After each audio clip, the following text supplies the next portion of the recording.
చూసాం. అక్కడికి వచ్చి కన్యరికాలు చేస్తారు.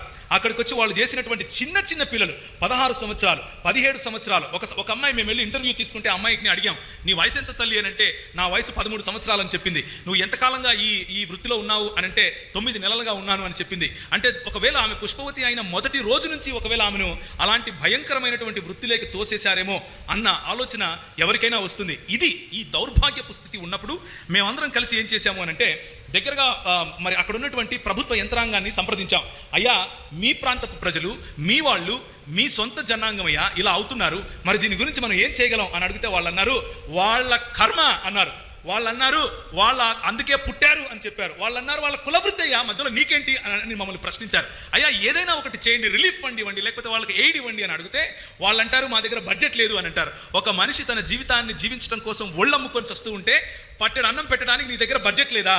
అదే క్రైస్తవ మిషనరీలు ముందుకొచ్చి వాళ్ళు ఇళ్ళు అమ్ముకుని వాళ్ళ ఊర్లు ఇడిచిపెట్టి వాళ్ళ దేశాలు ఇడిచిపెట్టి ఇక్కడికి వచ్చి వాళ్ళకు ఊడిగాలు చేసి సేవ చేస్తే మత మార్పిడి అంటారా? ఇది దేవుని రాజ్య పని, దేవుని రాజ్యం పని ఇది. ఈ బాంచనా కమ్యూనిటీలో ఉండే వాళ్ళను వారిని బయటికి తీసుకుని రావడము దేవుని స్వార్థ గురించినటువంటి పని. అందులో యేసుక్రీస్తును నమ్ముకుంటావా అన్న మాట కూడా ఉంటుంది, కానీ అది మాత్రమే స్వార్థ కాదు అని చెప్తున్నాను.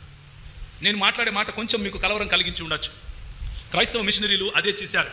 వచ్చినప్పటి నుంచి ఇప్పటి వరకు కూడా గత 250 సంవత్సరాలలో ఎంతమందికి వారు ఆసరాగా నిలబడి పైకి నిలబెట్టారో నేను మీకు ఇప్పుడు చూపిస్తాను.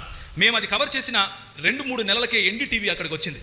మేము అది కవర్ చేసిన తర్వాత మా ఫ్రెండ్స్లో కొంతమంది బెల్జియం అలాగే నెదర్లాండ్స్ ప్రాంతంలో దీన్ని రోడ్డు మీద నడి రోడ్లో అందరూ చూస్తూ ఉండగా దీన్ని ఒక డాక్యుమెంటరీగా మేము చూపిస్తే మా స్నేహితులు అది తెలుసుకున్న ఎన్డీటీవీ వాళ్ళు వెళ్ళి దాన్ని కవర్ చేశారు.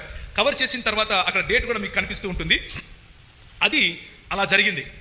నేను ఎందుకు ఈ మాట చెప్తున్నాను అని అంటే, మనం కనుక ఒక స్టెప్ ముందుకేస్తే, if you can take 1 step forward, nothing is impossible my brother. ఆ రోజు గవర్నమెంట్ వారు ఈరోజు మేము వెళ్ళి అది చేశామని చెప్పుకోకర్లేదు, గవర్నమెంట్ వాళ్ళే చేశారు. కానీ అలా చేయటానికి కారణం ఎవడో ఒక క్రైస్తవుడు. దేవునికి స్తోత్రం కలుగును గాక. He's insignificant. వాడు ప్రాముఖ్యం కాదు, వాడు వెనుక ఉన్న భావజాలం ప్రాముఖ్యం, వాడు వెనుక ఉన్నటువంటి ఆలోచన పద్ధతి ప్రాముఖ్యం. ఏంటా ఆలోచన అనంటే, ప్రతి మానవుడికి డిగ్నిటీ ప్రభు ఇచ్చాడు. ప్రతి మానవుణ్ణి ఆయన సమానత్వంలో ఆయన చేశాడు. ప్రతి మానవునికి హక్కుంది. ఆ హక్కు ఇవ్వటానికి క్రైస్తవుడు ముందుంటాడు. దేవునికి స్తోత్రం కలుగును గాక. అది మన